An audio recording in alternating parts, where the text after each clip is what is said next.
السلام علیکم جی، ہم کے پوڈ کاسٹ کی ایک اور ایپیسوڈ کے ساتھ میں فہد ملک آپ کی خدمت میں حاضر ہوں۔ آج کے جو ایپیسوڈ کے ہمارے مہمان ہیں، میں خود بڑے عرصے سے ان کو پکڑنے کی کوشش کر رہا تھا، اور جرنلزم میں آنے کے بعد میں ان کو ٹویٹر پہ دیکھتا تھا، اور میری بڑی خواہش تھی کہ میں ان کے ساتھ مل کے کوئی کنورسیشن کر سکوں۔ ان کا تعارف کسی تعارف کے محتاج نہیں ہے، پاکستان کے سب سے مایہ ناز جرنلسٹ اور پاکستان کے ان چند صحافیوں میں سے ہیں جن کا طالبان کے ساتھ ڈائریکٹ رابطہ رہا۔ صافی صاحب، بہت شکریہ، آپ نے وقت نکالا اور آج فائنلی آپ نے ہمیں ٹائم دے بہت دیا۔ شکریہ فہد بھائی آپ کا۔ سر، سب سے پہلے ہم بات کرتے ہیں حالات جو چل رہے ہیں۔ طالبان نے سیز فائر کا اعلان کر دیا اور اس کے بعد سے ایک دم سے سچویشن بدل گئی، لا اینڈ آرڈر کی بھی، اور پھر دھماکے بھی ہوئے۔ کس طرف ملک جا رہا ہے؟ بنو میں وہ بنو والا جو انسیڈنٹ ہوا ابھی ریسنٹلی، کہا یہ گیا کہ بنو کینٹ میں وہ انفلٹریٹ کر گئے، لیکن آئی ایس پی آر نے کہا وہ نہیں گئے، اور پھر کچھ ویڈیوز بھی آئیں۔ یہ کس طرف امن کی صورتحال جا رہی ہے؟ ملک صاحب، ایک تو آپ نے جو الفاظ استعمال کیے میرے لیے، میں اس کا مستحق نہیں ہوں، آپ کا شکریہ، یہ آپ کا نہیں بڑا نہیں پن سر۔ ہے۔ دوسری بات یہ کہ آپ نے تعارف میں یہ کہا کہ طالبان کے ساتھ ڈائریکٹ کنٹیکٹ رہا، تو میں سمجھتا ہوں کہ جرنلسٹ کو جتنے بھی کریکٹرز ہیں ان کے ساتھ براہ راست رابطہ رکھنا چاہیے، براہ راست ممکن نہ ہو تو انڈائریکٹ رکھنا چاہیے، کسی بھی کنفلکٹ کے، کسی بھی ایشو کے۔ تو میرا الحمدللہ صرف یہ نہیں کہ طالبان کے ساتھ رابطہ رہا، افغان طالبان کے ساتھ بھی رابطہ رہا، میرا اشرف غنی کے ساتھ بھی رابطہ رہا، میرا حامد کرزئی کے ساتھ بھی بڑا دوستی اور احترام والا تعلق تھا، گلبدین حکمتیار سے میرا بڑا احترام کا رشتہ ہے، غمی شادی کا تعلق ہے۔ افغانستان کے بہت سارے دیگر لیڈر جو ہیں، برہان الدین ربانی صاحب، وہ بالکل باپ کی طرح شفقت کرتے تھے۔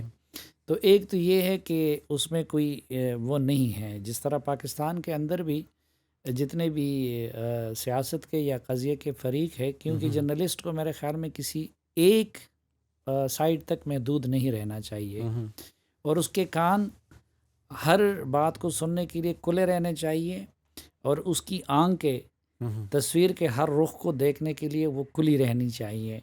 تو میرے ایک طالب علم کی حیثیت سے یہ کوشش رہی ہے۔ جہاں تک آپ کا سوال ہے، میرے خیال میں یہ پہلی بات تو یہ ہے کہ پچھلے 30-40 ایئر سے ہماری جو افغانستان کی ہینڈلنگ ہے، وہ ہینڈلنگ بہت غلط ہے، اور اس کا کسی نہ کسی دن ایک منطقی نتیجہ بیانک صورت میں نکلنا تھا۔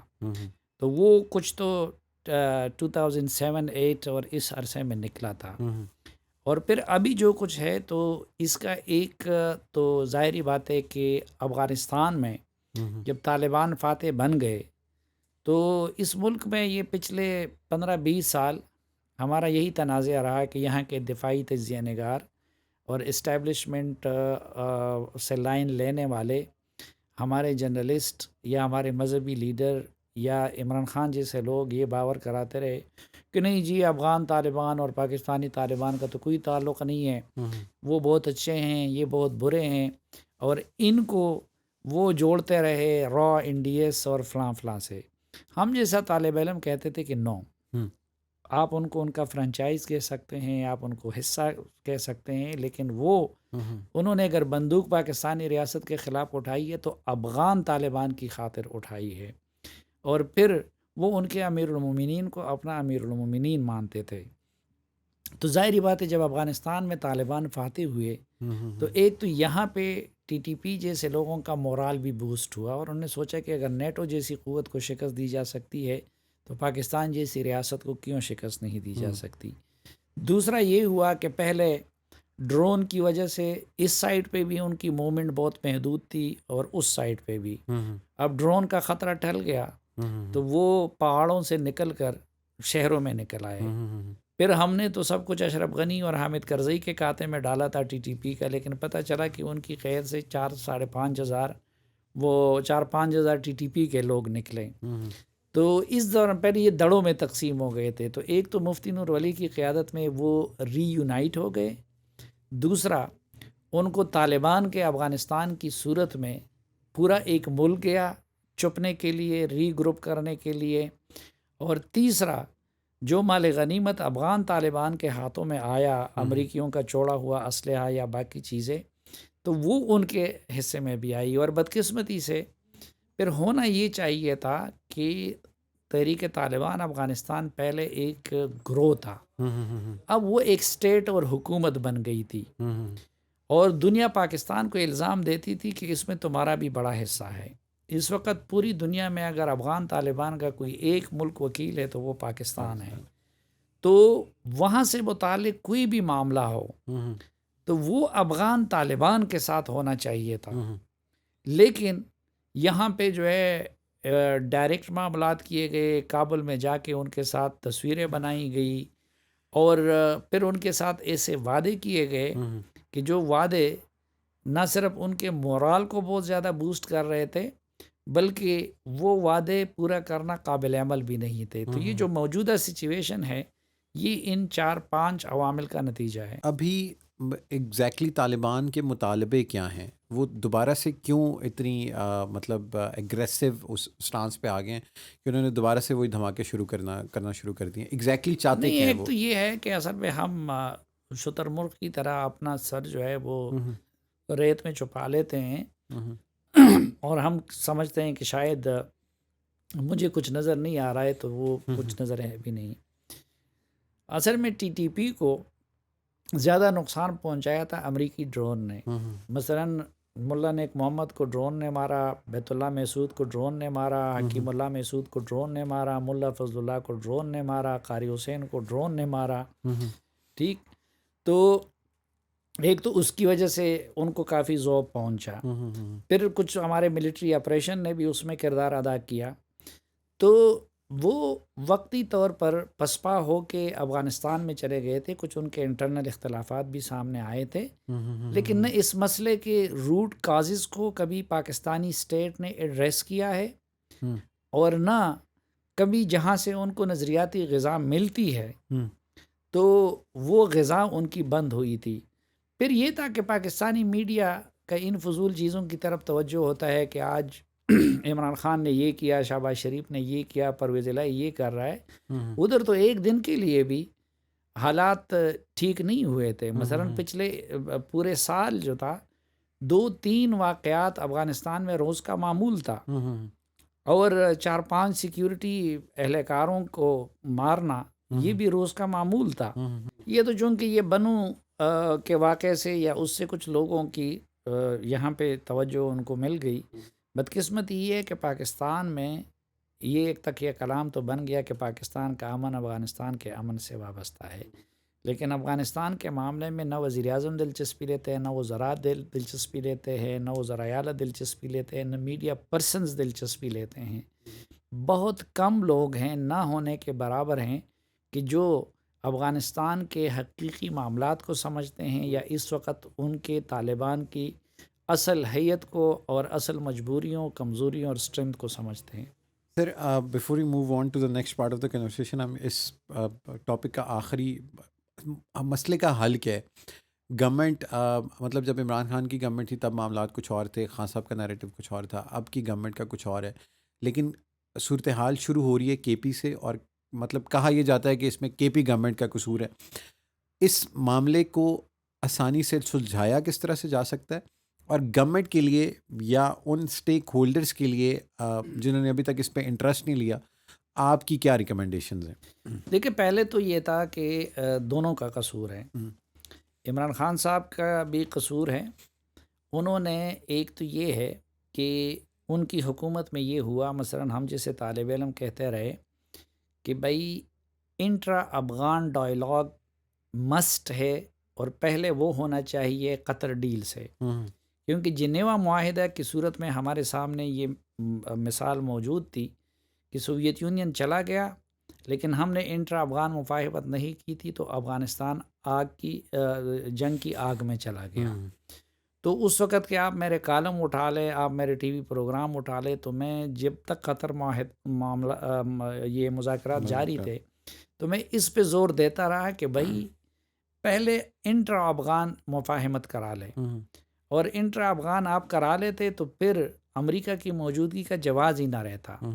تو ہماری حکومت نے ڈٹ کے کھل کے جو امریکہ اور طالبان کے مذاکرات تھے ان کو تو فیسیلیٹیٹ کیا، لیکن انٹرا افغان کے لیے نہ امریکہ نے وہ زور ڈالا اور نہ پاکستان نے وہ زور ڈالا، اور اس میں اشرف غنی اور ان کے ساتھیوں کی غلطی بھی تھی۔ پہلی غلطی تو وہاں سے ہوئی۔ دوسری بات، وہ زیادہ غلطی ہے یا کریڈٹ ہے وہ امریکہ کو جاتا ہے، کیونکہ قطر معاہدے کے نتیجے میں افغان حکومت کی پوزیشن عملاً ختم ہو گئی، آپ نے جب ان کو بائی پاس کیا۔ اور ابھی لوگ تسلیم کرنے کی بات کرتے ہیں، تو میں لوگوں سے کہتا ہوں کہ دنیا کا واحد ملک ہے جس نے طالبان کی حکومت کو تسلیم کیا ہے، اور وہ امریکہ ہے، کیونکہ قطر معاہدے میں انہوں نے امریکہ طالبان کے ساتھ جو کنٹریکٹ کیا ہے اس میں ان کو ایز اے اسٹیٹ ڈیل کیا ہے۔ مثلاً اس میں یہ ہے کہ آپ اپنی سرزمین کو کسی اور ملک کے خلاف استعمال نہیں کریں گے، تو یہ گارنٹی تو آپ کو اسٹیٹ دے سکتی ہے۔ تو جب اشرف غنی کابل میں بیٹھا ہوا تھا تو اس وقت امریکہ نے طالبان کو افغانستان کا حکمران تسلیم کر لیا تھا، اور اس معاہدے میں امارت اسلامی کا لفظ بھی استعمال ہوا ہے۔ تو ایک تو یہ تھا۔ دوسرا، پاکستان اور اس کی طرف سے یہ غلطی ہوئی کہ عمران خان صاحب نے اس کا جشن منایا، اور یہاں پہ لوگوں نے طالبان کی کامیابی کو اپنا کامیابی قرار دے دیا۔ پرائم منسٹر کے لیول پہ کہا گیا کہ جی افغانوں نے غلامی کی زنجیریں توڑ دی، حالانکہ وہ افغانستان کا مسئلہ تھا۔ تو آپ ایک طرف تو شکست کھانے والی دنیا کے غیظ و غضب کو دعوت دے رہے ہیں، دوسرا جب آپ طالبان کے وکیل بنتے ہیں تو اس کو طالبان بھی اچھا نہیں مناتے، اس کا برا مناتے، وہ کہتے بھائی ہمارا اپنا ملک ہے، ہم نے خود آزادی لی ہے، تم کون ہوتے ہو ہماری وکالت کرنے والے؟ تو ہم مفت میں ان کے وکیل بن گئے۔ لیکن تیسری طرف ان کے ساتھ پھر جس لیول کی انگیجمنٹ چاہیے تھی وہ نہ عمران خان نے کی، اور نہ اس کے بعد شہباز شریف نے کی، وہ نہ شاہ محمود قریشی نے کی، اور نہ اس کے بعد بلاول بھٹو نے کی۔ تو یہ تو ہو گئی ہماری فیڈرل گورنمنٹ کی سطح پہ۔ صرف ایک وہ صادق خان بیچارہ لگا رہتا ہے، وہ یہ معاملات اگر صادق خان جیسا بندہ بیچ میں نہ ہوتا تو یہ صورتحال اس سے کئی گنا زیادہ سنگین ہوتی۔ اب آ جائے کے پی حکومت کی طرف، تو کے پی حکومت اور محمود خان حکومت کی دو غلطیاں تھیں۔ ایک تو یہ کہ law and order 18th amendment کے بعد وہ صوبائی حکومتوں کی ذمہ داری ہوتی ہے، اور اس وقت سے لے کے آج تک تورخم بارڈر تک، انگور اڈا تک، ٹھیک، یہ سب یہاں پہ کنٹرول محمود خان کی حکومت کی ہے اور ان کے پولیس کی ہے، تو اس لحاظ سے وہ ذمہ دار ہیں۔ دوسرا یہ کام تھا، اگر افغانستان سے متعلق کوئی معاملہ تھا تو یہ وفاقی حکومت کی ڈیوٹی تھی، لیکن صوبائی حکومت نے اور پشاور کے کور کمانڈر نے اس معاملے کو محدود کر دیا خیبر پختونخوا تک، اور ٹی ٹی پی سے مذاکرات انہوں نے کیے، اور پھر ان کو اتنے چیزیں ان کے ساتھ مانی جو بعد میں پوری نہیں ہو سکی یا اسٹیٹ پوری نہیں کر سکتی تھی، اور انہوں نے یہ سب کچھ کام کر کے مین سٹریم لیڈرشپ کو اعتماد میں نہیں لیا۔ جو مثلاً بلاول کہہ سکتا ہے کہ بھئی اس کی ماں ماری گئی ہے نا، میاں افتخار حسین کا بیٹا مارا گیا ہے، لیکن ان کو یہ پورے پاکستان کا مسئلہ تھا، تو اپنا صوبائی حکومت کا کام انہوں نے نہیں کیا، اس کی بجائے وزراء اور سینیٹر اور ایم این ایز ان کو بتے دیتے رہے۔ جو اسپیشل فورسز کے لوگ ہیں انہوں نے جا کے کچھ عمران خان کی سیکیورٹی پہ لگائے ہیں، کچھ ان کے ایم این ایز کے ساتھ پھر رہے ہیں، کچھ ان کے سینیٹرز کے ساتھ پھر رہے ہیں، کچھ دوسرے تیسرے کے ساتھ پھر رہے ہیں۔ سی ٹی ڈی کا انہوں نے برا حاشر کر دیا، پولیس کو انہوں نے پولیٹیسائز کر لیا، پھر طالبان کے ساتھ یہ غلط ڈیلنگ کر لی، اور وفاقی حکومت وہ اس سطح پہ مجرم ہے کہ بھائی یہ سب کچھ ہو رہا تھا، ایک صوبائی حکومت کر رہی تھی، تو افغان طالبان یا افغانستان کے ساتھ انگیجمنٹ وہ تو فیڈرل گورنمنٹ کی ذمہ داری ہے۔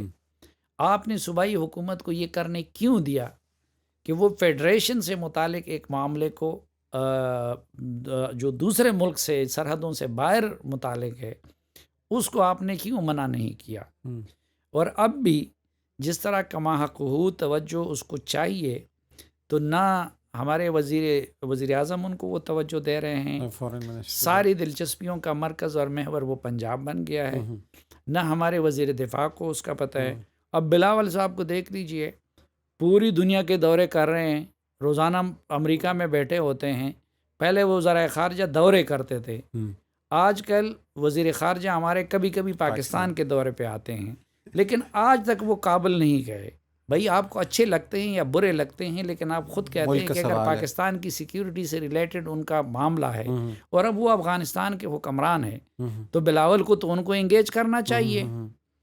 وہ ابھی حنا ربانی کر صاحبہ گئی ہیں، لیکن وہ بھی بہت عرصے بعد اور ان کی رکاوٹوں کے بعد. تو میرے خیال میں ذمہ داری دونوں کی. اب سر تھوڑا سا سیاست کے بارے میں بات کر لیتے ہیں. لیکس کا زمانہ چل پڑا ہے. پہلے ہوتا تھا کہ آپ کے پولیٹیکل ڈفرینسز ہوتے تھے، اب یہ ہے کہ اگر آپ کے پولیٹیکل ڈفرینسز ہے تو آپ اگلے کی آڈیو ویڈیو لیک کر دیں. کس طرف یہ سیاست کو لے کے جا رہے ہیں؟ مطلب اب آپ کے پاس کوئی پولیٹیکل آرگومنٹ نہیں بچا، یا آپ کے پاس آپ کی وہ ورتھ نہیں ہے کہ آپ اگلے سے کسی لاجیکل اس پہ بات کر سکیں، تو لیکس کی طرف جا رہے ہیں ہم. خان صاحب کی زیادہ فوکس ہے، گورنمنٹ کی بھی آئیں کچھ، لیکن اب جو زیادہ لیکس ہو رہی ہیں وہ عمران خان صاحب کی ہو رہی ہیں. تو آپ کو کیا لگتا ہے کہ یہ ان کو عمران خان کی سیاست کو اس سے فائدہ ہونا ہے یا نقصان؟ دیکھیے، اس سے کسی کی سیاست کو فائدہ نہیں ہونا ہے، بلکہ پچھلے 2018 سے یا 2017 سے ہم کہتے ہیں کہ پاکستان میں سیاست، صحافت، عدالت، ان سب کو رسوا کر دیا گیا. اور 2018 سے پہلے ابوالکلام آزاد نے کہا تھا کہ سیاست کی آنکھ میں سینے میں دل نہیں ہوتا. لیکن 2018 کے بعد جب سے یہ عمرانی پروجیکٹ شروع ہوا تھا، تو اس کے بعد سیاست اور صحافت کی آنکھ میں شرم اور حیا بھی نہیں رہی. اور یہ صرف آج سے آڈیو ویڈیو نہیں ہے، بلکہ میں تو 2018 سے کہہ رہا ہوں کہ یہ ملک پورا جو ہے یہ آڈیو ویڈیو کی بنیاد پہ چل رہا ہے.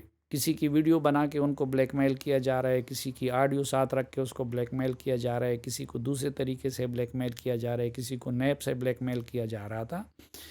تو یہ ایک لحاظ سے یہ مکافات عمل بھی ہے کہ جن لوگوں نے عمران خان کو قوم کے سروں پہ مسلط کرنے کے لیے دوسروں کی عزتوں کو اچھالا تھا، آج وہ اور عمران خان آپس میں الجھ پڑے ہیں اور وہ ایک دوسرے کی عزتوں کو اچھال رہے ہیں.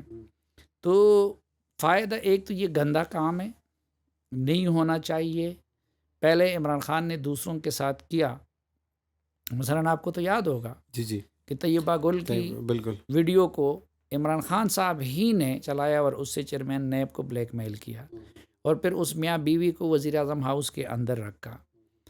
تو اس گندے کام کا آغاز بھی انہوں نے یا ان کی خاطر ان کے ماسٹر مائنڈز نے کیا ہے. تو پہلے دوسروں کے ساتھ ہو رہا تھا تو تب بھی غلط تھا، آج عمران خان کے ساتھ ہو رہا ہے تب بھی غلط ہے، لیکن مکافات عمل ہے اور اس سے سیاست مزید رسوا ہو رہی ہے. میں تو ذاتی طور پر اس وقت جب دوسروں کے ساتھ بھی ہو رہا تھا اس کو بھی برا کہہ رہا تھا، آج بھی اس کو برا کہتا ہوں. اور باوجود شدید اختلاف کے اور باوجود اس کے کہ میری یہ کنوکشن ہے کہ عمران خان صاحب الیکٹڈ نہیں تھے، سلیکٹڈ تھے. میری یہ کنوکشن ہے کہ 2018 میں الیکشن نہیں ہوا تھا، سلیکشن ہوا تھا. لیکن میں نے کبھی عمران خان صاحب کی ذاتیات پہ پہلے بات کی ہے نہ آج بات کی ہے. یہ جتنے لیکس آئے ہیں نہ میں نے کبھی ان کو ریٹویٹ کیا ہے نہ ان کو پھیلایا ہے. بس میرا اتنا بس چل سکتا ہے، لیکن جو ہو رہا ہے اچھا نہیں ہونا چاہیے. سر نئی فوجی کمانڈ کے آنے کے بعد سے کیا کوئی چانسز ہیں کہ عمران خان کی اسٹیبلشمنٹ کے ساتھ تعلقات بہتر ہو جائیں؟ وہ میرے خیال میں زیادہ انحصار اس کا عمران خان صاحب کے رویے پہ ہے، کیونکہ یہ جو اسٹیبلشمنٹ ہے یہ تو یہ ہے کہ جو سیاست سے لا تعلقی کا فیصلہ تھا وہ جنرل باجوہ نے تنہا نہیں کیا تھا، وہ انسٹیٹیوشن کا تھا. اور جو موجودہ لیڈرشپ ہے، مثلا الیکشن سے پہلے جب ملٹری لیڈرشپ چاہتی تھی کہ دوسروں کے بازو مروڑے جائیں اور عمران خان صاحب کو ہیرو بنایا جائے، اس کے لیے ہمارے میڈیا کے بھی بازو مروڑے گئے، ہمیں بھی استعمال کیا گیا، باقی سب کچھ بھی ہوتا رہا. تو اس وقت جو اسٹیبلشمنٹ کے سرخیل بنے ہیں تو اس وقت اپنے ادارے اور اس کی ڈسپلن کی خاطر وہ یہ ڈیوٹی کر رہے تھے، اس میں رکاوٹ نہیں ڈالی انہوں نے. لیکن اس کے بعد یہ ابھی کچھ لوگ کہتے ہیں نا کہ ان کو اب عمران خان یاد آیا. تو جنرل عاصم منیر نے، اگر انسان سے اجتہادی غلطی ہو جاتی ہے، لیکن ڈی جی آئی ایس آئی کے بننے کے 3 مہینے بعد انہوں نے باجوہ صاحب کو بتا دیا تھا کہ جی یہ ہم غلطی کر رہے ہیں اور ہمیں یہ غلطی نہیں کرنی چاہیے. اور اس کے بعد انہوں نے امر بالمعروف کا فریضہ سر انجام دیا، بجائے اس کے کہ وہ ان کی وہ چیزیں پھیلاتے دوسروں تک پہنچاتے. انہوں نے خود عمران خان صاحب سے کہہ دیا کہ خان صاحب یہ آپ کی محترمہ یہ کر رہی ہے، فلاں یہ کر رہا ہے، یہ آپ کو زیب نہیں دیتا. لیکن امر بالمعروف کرنے کے جرم میں عمران خان صاحب نے ان کو وہاں سے ہٹا دیا. ٹھیک. اسی طرح جب موجودہ ڈی جی آئی ایس آئی ہے تو وہ پہلے دن جب عمران خان سے ان کی ملاقات ہوئی تو انہوں نے ان سے کہا کہ اس ملک کا سب سے بڑا مسئلہ کیا ہے؟ تو انہوں نے ان سے کہا کہ جی معیشت. عمران خان صاحب نے ان سے کہا نہیں، اپوزیشن. تو انہوں نے عمران خان صاحب کے سامنے نہ کر دیا کہ جی پولیٹیکل مینجمنٹ ہمارا کام نہیں ہے. اسی طرح میں نے آپ کو بتا دیا کہ جنرل عاصم منیر نے اس وقت اپنے آپ کو دور کر لیا تھا. تو اگر اس وقت انہوں نے عمران کی خاطر نہیں کیا، ورنہ اگر عاصم منیر صاحب اس وقت عمران خان کے ہاں میں ہاں ملاتے اور وہ جو آئی ایس آئی کے ذریعے وہ جو کچھ کروانا چاہتے تھے وہ کرتے تو اس وقت ڈی جی آئی ایس آئی رہتے. اسی طرح اگر موجودہ D G I S I general Nadeem Anjum وہ عمران خان کی خواہش کے مطابق اس وقت اسے کہتے، اس وقت تو عمران خان پرائم منسٹر تھے اور D G I S I prime minister کے ماتحت ہوتا ہے. تو انہوں نے مجھے کہا کہ جی حق بات کی، سچ بات کی کہ جی ملک کی مسئلہ معیشت ہے اور ہمارا کام ریاست کی خدمت ہے نہ کہ حکومت کی خدمت ہے. تو اگر انہوں نے ان کے ہاں غلط کام کرنے سے نہ کیا تھا تو موجودہ وہ نواز شریف یا شہباز شریف کی خاطر بھی اس حد تک نہیں جائیں گے. لیکن اگر عمران خان صاحب یہی کام کریں گے کہ ان کے ادارے پہ حملہ آور ہوں گے یا ان کے ادارے کو بلیک میل کرنے کی کوشش کریں گے، تو میرے خیال میں ایک تو یہ کہ فوج لڑنے کے لیے بنی ہوتی ہے، اور ان 2 افراد کے بارے میں جتنا ہم نے سنا اور پڑھا ہے تو یہ بلیک میل ہونے والے نہیں ہیں، اور دباؤ ڈال کے بلیک میل کر کے ان کے چیفز کو گالیاں دے کے عمران خان صاحب ان کو اپنی طرف نہیں لا سکتے ہیں.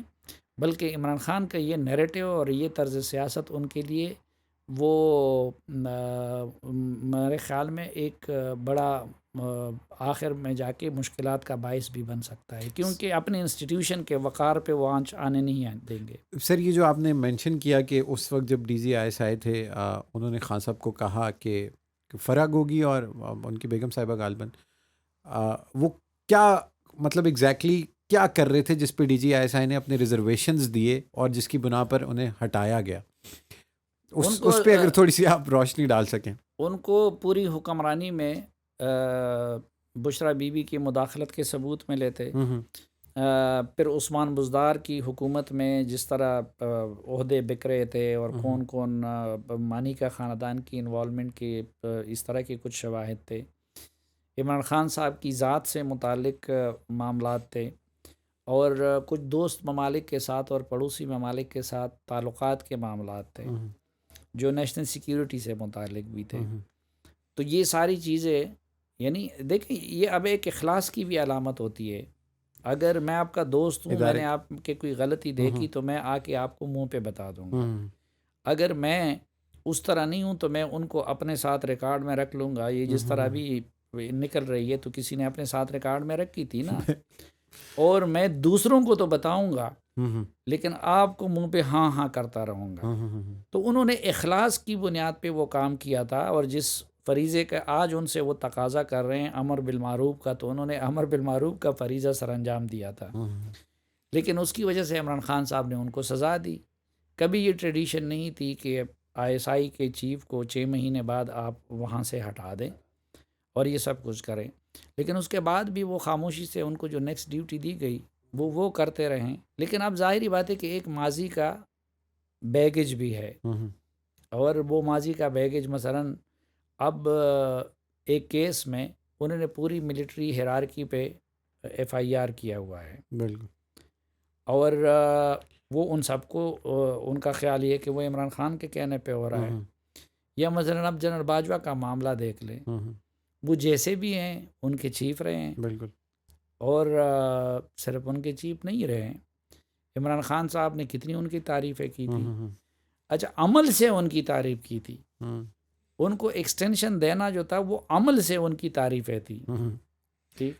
اور جنرل باجوہ صاحب نے ماورائے آئین کام کر کے ملک کے ساتھ ظلم کیا ہوگا، نون لیگ کے ساتھ ظلم کیا ہوگا، پیپلز پارٹی کے ساتھ ظلم کیا ہوگا، جے یو آئی کے ساتھ کیا ہوگا، اختر مینگل کے ساتھ کیا ہوگا، ایم کیو ایم کے ساتھ ظلم کیا ہوگا، این پی کے ساتھ کیا ہوگا، حتیٰ کہ مصطفیٰ کمال اور چودھری نثار علی خان کے ساتھ بھی ظلم کیا ہوگا. ہم جیسے لوگوں کے ساتھ ظلم کیا گیا تو سب کے ساتھ ظلم کیا ہوگا، لیکن یہ سب انہوں نے کیا عمران خان کی خاطر، عمران خان کی حکومت کو لانے اور چلانے کی خاطر کرے.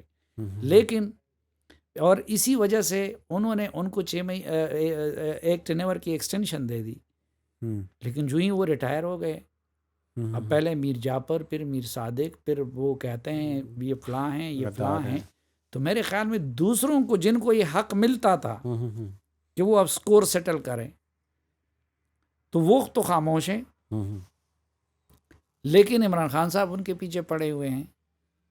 تو ان حالات میں میرے خیال میں اگر وہ یہ کریں گے تو فوج پھر نیوٹرل نہیں رہ سکے گی. ماضی کا سبق ہمارے لیے یہی ہے. سر، جب پہلے نون کی گورنمنٹ تھی تو خان صاحب اس وقت بھی مطلب جب ابھی خان صاحب پاور میں نہیں آئے تھے، نون بھی جرنیلوں کو خان صاحب کے پاور میں آنے کے بعد نون لیگ جرنیلوں کے لیے غلط الفاظ استعمال کرتی رہی. نواز شریف صاحب نے، مریم نواز نے اپنی تقریروں میں براہ راست ڈی جی آئی اور چیف کے نام لیے. اس کے بعد نون پاور میں آ گئی. اب نون والے بہت سیٹ ہو گئے ہیں، ان کے اسٹیبلشمنٹ کے ساتھ تعلقات بہت اچھے ہیں. خان صاحب جب پاور میں تھے وہ گن گاتے تھے جنرل باجوہ کے اور باقی سروسز کے. اب وہ پاور سے نکلے ہیں تو ان کے لیے غدار ہو گئے ہیں. تو کیا اس ملک میں کوئی بھی پارٹی ایسی نہیں ہے جس کی اپنی اتنی پولیٹیکل سٹینڈنگ ہو کہ وہ اپنے بلبوتے پہ اسمبلی میں آ سکے؟ مطلب ایونچولی ہمیں کسی نہ کسی پارٹی کو ریلائی کرنا پڑے گا اسٹیبلشمنٹ پہ یا فوج پہ؟ نہیں، دیکھیں، میں تو اپنا یہ سمجھتا ہوں کہ اصولی طور پر جو آئین میں جس کا جو رول مقرر ہے اس کو اس سے تجاوز نہیں کرنا چاہیے. ٹھیک. اور اگر فوج کسی پارٹی کی خاطر اپنے آئینی دائرے سے نکل کے کسی پہ احسان بھی کرتی ہے تو وہ ان پہ تو احسان ہوگا، لیکن اپنے آپ پہ اور اس قوم پہ وہ ظلم ہے. کیونکہ جب آپ کانسٹیٹیوشن سے نکلتے ہیں تو اپنے ادارے کے ساتھ بھی ظلم کرتے ہیں اور اپنے آپ کے ساتھ بھی ظلم کرتے ہیں. سیاستدانوں کا کام ہونا چاہیے، عدالت سے متعلقہ لوگوں کو کام ہونا چاہیے، اہل صحافت کا کام ہونا چاہیے. جس کا کام ہے اسی کو ساجے، دوسرے کے کام میں مداخلت وہ نہ کریں. باقی میری ذاتی رائے اپنی تو یہ ہے کہ نہ عمران خان اصولی سیاست کر رہے ہیں، نہ پی ڈی ایم کر رہے ہیں. کیونکہ پی ڈی ایم کی تمام قیادت اور ہم جیسے طالب علم یہ کہتے تھے کہ یہ الیکشن جعلی ہے اور یہ اسمبلیاں جعلی ہیں. تو اب اگر اسمبلیاں جعلی الیکشن کے نتیجے میں بنی ہیں تو اس کے لیڈر آف دا ہاؤس بدلنے سے جعلی اصلی نہیں ہو جاتی. ٹھیک. لیکن عجیب تماشا یہ ہے کہ آج سے 6 مہینے پہلے تک عمران خان صاحب کہتے تھے کہ یہ اسمبلیاں اصلی ہیں، یہ اپنی مدت پوری کریں گی، الیکشن وقت پہ ہوگا. اور پی ڈی ایم الیکشن مانگ رہی تھی. اور آج وہ جعلی اسمبلیاں پی ڈی ایم کو پیاری ہو گئی ہیں، وہ اس کے عمر کا دوام چاہتی ہیں. اور عمران خان صاحب جو ہے وہ ان کے پیچھے پڑ گئے کہ جی مسئلے کا حل یہ کہ فوراً ان اسمبلیوں کو توڑ دیا جائے اور الیکشن کر لیا جائے. تو اصولی موقف ایک کا بھی نہیں ہے. لیکن ظاہری بات ہے کہ یہ پریکٹیکل اور پاور پالیٹکس ہو رہی ہے جس کے کوئی اصولز نہیں ہے. میں نے تو آپ کو شروع میں بتا دیا نا کہ یہ سیاست کی جو ہے نا صرف سینہ دل سے خالی نہیں ہے، بلکہ اس کی آنکھ بھی حیا اور شرم سے محروم ہو گئی ہے. اب یہ فری فار آل والا معاملہ ہے اور ڈرٹی پالیٹکس، پاور پالیٹکس ہو رہی ہے، ڈرٹی پاور پالیٹکس. تو اصولی موقف تو ایک کا بھی نہیں ہے. اب اس میں ایک کے پاس اپنے آرگومنٹ سے عمران خان صاحب کہتے ہیں کہ الیکشن سے معاشی استحکام آ جائے گا. ہوں اپوزیشن کہتی ہے کہ اس وقت ملک کی یا جو پی ڈی ایم ہے وہ کہتے ہیں کہ بھئی اس وقت ملک کی معاشی حالت اس کا متحمل نہیں ہو سکتا. ہوں لیکن میرے خیال میں اس کا علاج یہ ہے کہ دونوں کو اپنا اپنا غصہ توک دینا چاہیے ہوں اور آپس میں بیٹھ کے نئے رولز آف گیمز آئین کی روح کے مطابق بنانا چاہیے تاکہ عوام حقیقی معنوں میں اپنے نمائندوں کا چناؤ کرے. نہ ان کو اسٹیبلشمنٹ اور جی ایچ کیو کی طرف دیکھنا پڑے، نہ ان کو اسٹیبلشمنٹ اور جی ایچ کیو کی طرف دیکھنا پڑے، بلکہ عوام اور عوام کے مسائل کی طرف ان کو دیکھنا پڑے. اب آپ کو کیا لگتا ہے کہ جب تک خان صاحب واپس پاور میں نہیں آئیں گے، ان کی پارٹی کا جو سوشل میڈیا سیل ہے وہ اسی طرح ادارے کو ٹارگٹ کرتا رہے گا، اور خان صاحب کا اس میں کتنا انفلوئنس ہے؟ کون لوگ ہیں جو یہ ٹرولنگ کرتے ہیں، اور کتنا خان صاحب کے انفلوئنس کی وجہ سے کرتے ہیں، اور کیا کبھی ایسا ممکن ہے کہ فوج کی وہ امیج دوبارہ بحال ہو سکے انٹل انلیس عمران خان صاحب واپس پاور میں آئیں؟ نہیں، ایک تو خیر یہ بات بھی ٹھیک نہیں ہے کہ فوج کا امیج جو ہے اس سے پہلے بھی کئی مواقع پہ خراب ہوا ہے. اگر کسی کو یہ غلط فہمی ہو تو مشرقی پاکستان کے سانحے کے بعد جو ہے فوج کا امیج پریکٹیکلی کتنا خراب ہوا تھا. ہمارے کتنے ہزار فوجی وہ انڈیا کے قیدی بنے تھے، ہمارا ملک ٹوٹ گیا تھا. تو اس وقت کے امیج کا آپ تصور کر لیں کہ اس وقت فوج کی امیج کیا ہوگی. یہ ہمیں یاد ہے کہ جب مشرف نے ٹیک اوور کیا اور پھر 9/11 ہوا تو اس کے بعد فوج کی کیا امیج تھی. بہت عرصے تک جو تھا پاکستانی قوم وار آن ٹیرر سے متعلق فوج کے بیانیے کو بیان نہیں کر رہی تھی. یہ تو پھر اس کے بعد جنرل کیانی نے بحال کر دیا اس چیز کو اور کسی حد تک اس کو اون کروا دیا. ہاں، پہلے اس کے اظہار کے ذرائع دوسرے تھے. ٹھیک، ابھی اس فوج نے تو کسی لیڈر کو پھانسی نہیں چڑھایا ہے، اور عمران خان ایک جعلی طور پر لیڈر تھے، یا ان کی مقبولیت زیادہ بطور کرکٹر تھی، بطور سیلیبریٹی تھی. بھٹو جیسا لیڈر جو تھا ان کی ساری مقبولیت صرف اور صرف ان کی فالوئنگ اور سیاست کی وجہ سے تھی. ان کو پھانسی چڑھا دیا گیا. یا پھر جب پچھلے الیکشن سے نواز شریف کو آؤٹ کیا جا رہا تھا اور ان کو جیل میں ڈالا جا رہا تھا تو اس وقت نواز شریف بہت پاپولر تھے. جب وہ یہاں سے جی ٹی روڈ کے ذریعے لاہور جا رہے تھے تو آپ کو ان کے جلسے یاد ہے؟ بالکل یاد ہے کہ وہ کیا تھا. بالکل. تو یہ اب صرف یہ ہے کہ یہ سوشل میڈیا کا فیکٹر یہاں پہ آ گیا ہے. لیکن پاکستان صرف سوشل میڈیا کا نام نہیں ہے. آپ مجھے بتائیں پاکستان کی آبادی کتنی ہے؟ 22 کروڑ. ایکچولی 24 کروڑ 24 ہے. کروڑ ہے، رجسٹرڈ 22 ٹویٹر یوزر کتنے ہیں؟ کروڑ، 1.25 کروڑ، 3 کروڑ کے قریب. ہاں اچھا، اب میں تو بلوچستان کو بھی پاکستان سمجھتا ہوں، جس کے اکثر علاقوں میں وہ 3G اور 4G سروس بھی نہیں ہے. میں تو وزیرستان کو بھی پاکستان سمجھتا ہوں، میں تو گلگت بلتستان کو بھی پاکستان سمجھتا ہوں، میں تو باقی جگہوں کو بھی پاکستان سمجھتا ہوں، کراچی کو بھی اور اندرونی سندھ اور جنوبی پنجاب کو بھی. تو ایک تو وہ چیز ہے کہ پھر الیکشن کے ڈائنامکس کچھ اور ہوتے ہیں. دوسری بات یہ ہے کہ تاریخ کا سبق یہی ہے کہ تخلیق جو ہے وہ جب بھی اپنے خالق کے سامنے کھڑی ہوئی ہے تو تخلیق کا انجام برا ہوا ہے، خالق کا کچھ نہیں بگڑا ہے. بڑی زبردست بات کر دی آپ نے. تو اب آگے آگے دیکھیے ہوتا ہے کیا. سر الیکشنز کب ہونے ہیں؟ اسمبلیاں تحلیل ہونی ہے یا پرویز الہی صاحب استفیٰ خان صاحب کو چکمہ دے جائیں گے؟ یہ اس وقت دیکھیں، آپ ادھر تبصرہ کر سکتے ہیں نا پریڈکشن کر سکتے ہیں جدھر گیم کے رولز معلوم ہوں. میں اکثر اپنے اونر سے کہتا ہوں کہ جی ہمارے ناموں کے ساتھ تجزیہ کار نہ لکھا کریں ٹی وی پہ، کیونکہ تجزیہ تو میں ان سے کہتا ہوں سکندر بخت کے ساتھ لکھا کرے، شعیب اختر کے ساتھ لکھا کرے جو کرکٹ پہ تبصرہ کرتے ہیں، کیونکہ کرکٹ کے گیم کے رولز معلوم ہیں. یہاں سیاست کے رولز معلوم ہی نہیں ہیں. یہاں چند افراد کے ہاتھوں میں اس قوم کی تقدیر ہے. زرداری صاحب کل کیا کریں گے ان کی پارٹی کو پتہ نہیں ہوتا. عمران خان کل کیا کریں گے ان کے قریبی ساتھیوں کو پتہ نہیں ہوتا. یہ آج کل جو کچھ کر رہے ہیں اس پہ سب شاہ محمود قریشی اپنا سر پیٹ رہے ہیں، اسد عمر اپنا سر پیٹ رہے ہیں، پرویز خٹک اپنا سر پیٹ رہے ہیں، کیونکہ یہ سب تو فوج کی پیداوار ہے اور فوج نے ان کی پارٹی میں شامل کروایا تھا۔